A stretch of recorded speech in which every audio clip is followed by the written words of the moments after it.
ప్రభుత్వాలను వెంటనే, BC MP ఎమ్మెల్యేలు సమగ్ర కులగణన వెంటనే, బీసీ ఎంపీ ఎమ్మెల్యేలు సమగ్ర కులగణన ప్రభుత్వాలను వెంటనే పోరాడతాం. బీసీ కులగణన కోసం మేమెంతో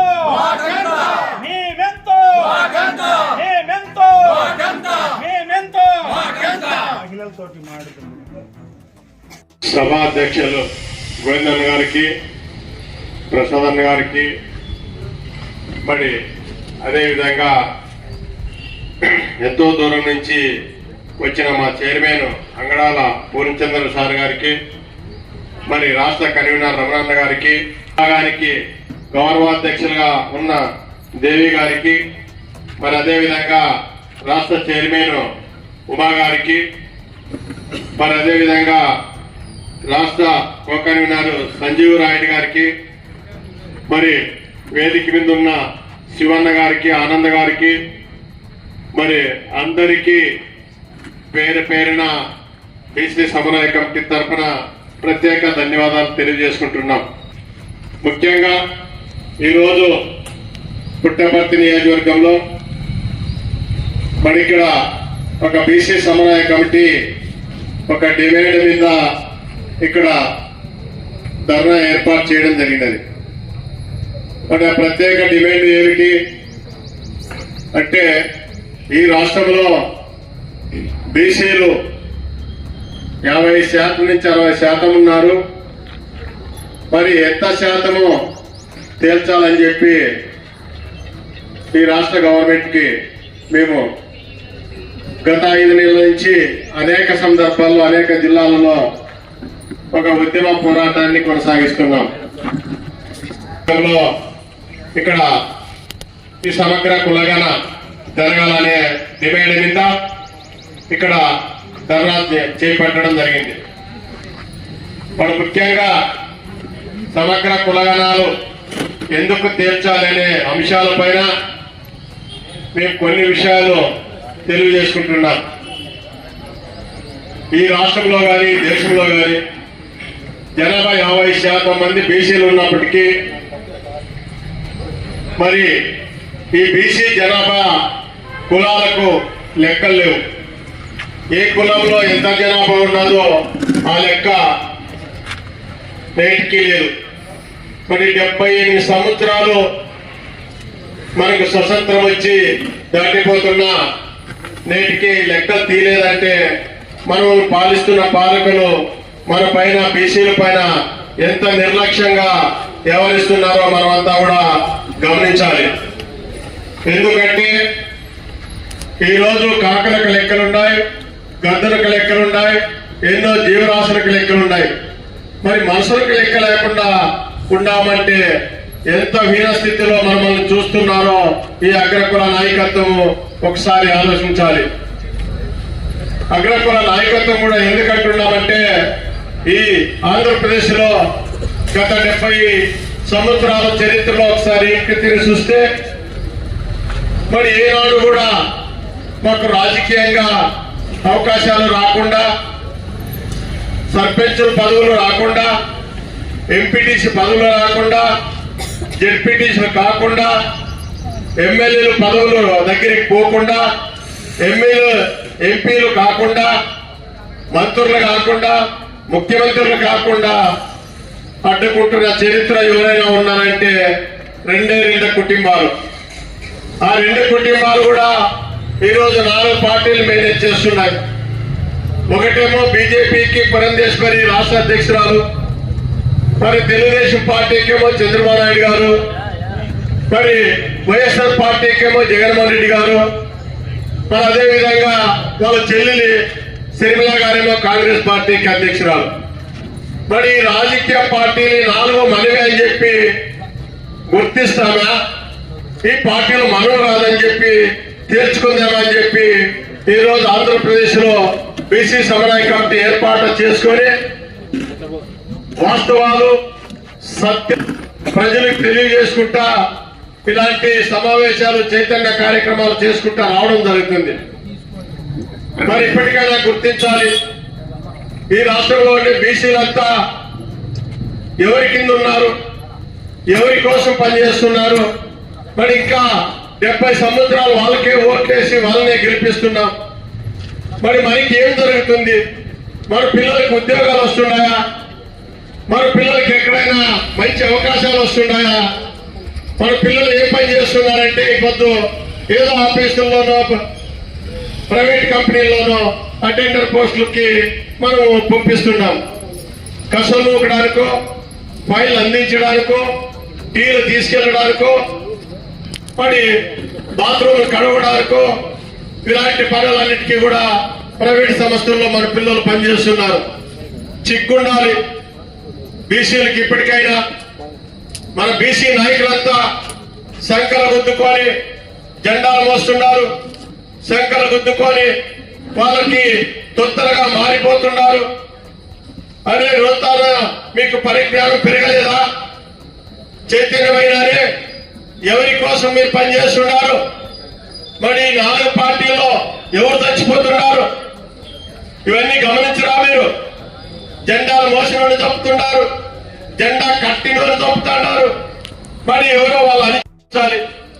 ఇవన్నీ గమనించకపోతే రేపు పక్కన నష్టపోయేది గోవిందన్న కుటుంబమో, శ్రీరాముల కుటుంబమో, లేకపోతే అంగడాల పూర్ణచంద్రరావు కుటుంబం కాదు నష్టపోయింది. బీసీల కుటుంబాలు ఘోరంగా నష్టపోతుంటాయి. ఈరోజు ఆ కంపెనీలన్నీ ఎవరివి? ప్రభుత్వ సంస్థలన్నీ మూసేస్తున్నారు. ప్రభుత్వ సంస్థలన్నీ మూసేసి ప్రైవేట్ పరం తీసుకొస్తున్నారు. మరి ప్రైవేట్ పరంలో ఈ రోజు ఒక సింపుల్ గా హాస్పిటల్ తీసుకోండి. ఆ హాస్పిటల్ అన్ని ఎవరివి? ఈ రాష్ట్రంలో ఉండేటువంటి 2 కులాలు. ఆ 2 కులాల్లో ఎవరు రాజకీయంగా బలపడిన కుటుంబాలవే. మళ్ళా అదే ఆ 2 కులాల్లో కూడా చాలా మంది చాలా సందర్భాల్లో కూలీలు పని చేసుకుంటున్నారు. ఎంతో మంది ఇప్పుడు నగరాలలో తలదాచుకొని వాళ్ళు అపార్ట్మెంట్లకి కాపలా కాస్తున్నారు. చేరియన్ పనులు వాళ్ళు కూడా చేస్తున్నారు. కమ్మలు కూడా అదే పని చాలా మంది చేస్తున్నారు. మేము అడుగుతుండేది కులాలను ఎక్కడ విమర్శించడం లేదు. ఆ 2 కులాలలో ఉన్న దొంగలను మాత్రమే మేము విమర్శిస్తున్నాం. ఆ దొంగలు ఎవరంటే రాజకీయ దొంగలు. మన రాజకీయ దొంగలు పరిపాలించినట్లలా మనము ఇంకా చూస్తూ ఉన్నామా? మనం ఇట్లే ఓట్లేసి వాళ్ళకి లక్షల కోట్ల సంపద కట్టుబెడదామా? ఇది ఆలోచించాలి జనాలు. ఇది ఆలోచించుకోకుండా ఊరికే పరిగెత్తిపోయి వాళ్ళంటే ఓట్లు వేయడానికో, మేము టీడీపీ నాయకులమండి, మేము టీడీపీ కార్యకర్తలమండి, మేము తెలుగుదేశం కార్యకర్తలమండి, మేము వైఎస్ఆర్ పార్టీ కార్యకర్తలమండి, వైఎస్ పార్టీలో నాయకులండి, మాకు మంచి పదవులు ఇచ్చినారండి అని చెప్పి గొప్పలు చెప్పుకుంటున్నారు. మీకు అధికారం పోయినప్పుడు మంచి పదవులు ఇస్తారు, అధికారం రావడానికి మిమ్మల్ని ముందు పెడతారు. సస్తే మీరు సాయంత్రం నా కొడకల్లారా అని చెప్పి ఏ రాజకీయ పార్టీ వచ్చినా అదే చేస్తుంది. మరి ఈ రోజు ఒకప్పుడు పైటాల కుటుంబం తీసుకుందాం. వాళ్ళకి కేవలం ఒక 20 ఎకరాల భూమి ఉండేది. మరి 20 ఎకరాల భూమి ఉన్న వ్యక్తి 1994లో ఆయన కష్టాలు చెప్పులకు కాళ్ళు లేకుండా, కాళ్ళకు చెప్పులు లేకుండా తిరిగిన వ్యక్తి పైటాల కుటుంబం. ఆ రోజు ఎంత కష్టాల్లో ఉందో మా అందరికీ తెలుసు. మరి ఆ రోజు అంత కష్టాల్లో ఉన్న వ్యక్తులకి ఎవరు సపోర్ట్ చేసినారంటే ఆ రోజు పీపుల్స్ వార్ పార్టీ సపోర్ట్ చేసింది. మరి అలాంటి కుటుంబంని మరి రాజకీయాల్లోకి వచ్చి ఇప్పుడు ఎక్కడున్నారు వాళ్ళు? 100 కోట్లు ఆస్తులు సంపాదించుకున్నారు. ఎక్కడ చూసినా కొల్లగొడుతున్నారు. నిన్నగాక మొన్న అనంతపురంలో ఒక 100 కోట్ల ప్రాపర్టీని నిట్నీలోనే 3 అంతస్తులు 4 అంతస్తులు బిల్డింగ్లు కూలగొట్టడం జరిగింది నట్టి నడబడిన నగరంలో. ఎందుకంటే అది 100 కోట్ల ఆస్తి. ఆ ఆస్తిని ఆ ఆస్తి కోసం వాళ్ళు ఏమైనా చేస్తారంట. అంత బలి తెగించి వాళ్ళు ఆస్తి సంపాదించుకుంటున్నారు. సిగ్గుండాలి మనకు. సిగ్గు లేకుండా వాళ్ళు తొత్తలుగా మారిపోతే రేపు పొద్దున మన పిల్లలు ఇప్పటికే 10,000కో 8,000కో ఏడో తల దాచుకొని జీతాలు చేసుకుంటున్నారు వాళ్ళ కంపెనీల్లో. ఆ కంపెనీలు పెట్టేదేమో ప్రైవేట్ సంస్థలన్నీ, ప్రైవేట్ హాస్పిటల్ వాళ్ళవే, ప్రైవేట్ కాలేజీలన్నీ వాళ్ళవే, ప్రైవేట్ సంస్థలన్నీ వాళ్ళవే. ఎక్కడ చూసినా దాంట్లో 10,000 8,000 జీతాలన్నీ మన బీసీలకు, ఎస్సీలకు, ఎస్టీలకు, మైనార్టీలకే ఇస్తున్నారు. మిగతా 20,000 30,000 40,000 50,000 జీతాలు ఉంటాయంటే వాళ్ళ పిల్లలు పైన దాంట్లోనే ఉంటారు. ఇవన్నీ ఆలోచించేరా? ఇవన్నీ ఆలోచన చేయకుండా మనము ఇట్లాంటి మీటింగులు చైతన్య మీటింగులు పెట్టాడు. మీరు ఎందుకు రాలేకపోతున్నారు? ఒక్కొక్కరు 10 మందిని దూరకు వచ్చినా ఇక్కడ 200 మంది అవుతారు. మరి దాన్ని మీరు గమనించాలా, వాటన్నిటినీ మీరు అర్థం చేసుకోవాలా. కాబట్టి సోదరులారా, వాళ్ళు మోసం చేస్తూనే ఉంటారు, మనం మోసపోవడానికి సిద్ధంగా ఉండాలని చెప్పి మోసపోవడానికి సిద్ధంగా ఉండద్దని చెప్పి మేము ఈ సభ వేదిక ద్వారా తెలియజేస్తున్నాం. మరి అదే విధంగా పట్టాల కుటుంబం ఎంత సంపాదించిందో ఈరోజు ఆ ప్రకాష్ రెడ్డి అనే వ్యక్తులు కూడా అప్పుల్లో ఉన్న కుటుంబాలు వాళ్ళు కూడా 100 కోట్లకు వెళ్ళిపోయినారు. మరి ఆ రకంగా ప్రతి నియోజకవర్గంలో ఒక రెడ్డికి టికెట్ ఇచ్చుకుంటూ వస్తారు, ఒక కమ్మ సామాజిక వర్గానికి టికెట్ ఇచ్చుకుంటూ వస్తున్నారు. 14 ఉంటే 8 వాళ్ళే నిలబడితే మిగతా ఇంకెవరు నిలబడతారు? 2 ఎస్సీలు పోతాయి. ఇంకా 4 సీట్లలో ఎన్ని కులాలకు ఇస్తారు? రజకులకు ఒక సీట్ ఎక్కడ ఇయ్యరు, న్యాయబ్రాహ్మణులకి ఎక్కడ ఇయ్యరు, కురువులకి 1-2 ఈ జిల్లాల్లో ఈ 2 జిల్లాల్లో ఇస్తారు, మిగతా చోట్ల ఎక్కడ ఇయ్యరు. మహిళలు క్యాష్ పరంగా చూస్తే సంఖ్య పరంగా 30 లక్షలకు పైన ఉన్నారు వాళ్ళు. మరి ఎంత ఇస్తున్నారు? వాళ్ళు కూడా 6 ఇస్తున్నారు. మరి అన్ని రకాలుగా అన్ని కులాలకి అన్యాయం జరుగుతుంది. ఈ కులాలన్నీ కూడా ఏకమయ్యే రోజు రావాలి. మన ఏకమయ్యే రోజు కోసమే ఈ రోజు ఆంధ్రప్రదేశ్ బీసీ సమన్వయ కమిటీ అనేది ఒకటి ఈ రాష్ట్రంలో పనిచేస్తుంది. కాబట్టి దీనికి డబ్బులు ఎవరు ఇయ్యరు, దీనికి ఎవరికి ఎక్కడ ఖర్చు పెట్టే చేత కాదు. కాబట్టి సంఖ్యంతా మనమే ఉండాలి. కాబట్టి అన్ని ఆఫీసుల్లో మనోళ్ళే ఉండాలి. కాబట్టి ఒక్కరోజు పని ఇన్స్పెక్టివ్ వచ్చినా కూడా ఏం నష్టమేం కాదు. ఈ సభలు సమావేశాలు మేము విజయవంతం చేసుకుంటే ఈ రాష్ట్రంలో ఆ 2 కులాల్లో మార్పు వస్తుంది. ఆ 2 కులాల మార్పు ఎందుకు వస్తుంది? అదే బీసీలకు చైతన్యం పెరిగింది, ఎస్సీ ఎస్టీలకు చైతన్యం పెరిగింది. రేపు పొద్దున మనం ఇచ్చిన విడిగా చంపుకుంటూ పోతే మనకు ఓట్లేరని చెప్పి తెచ్చిపోతుంది.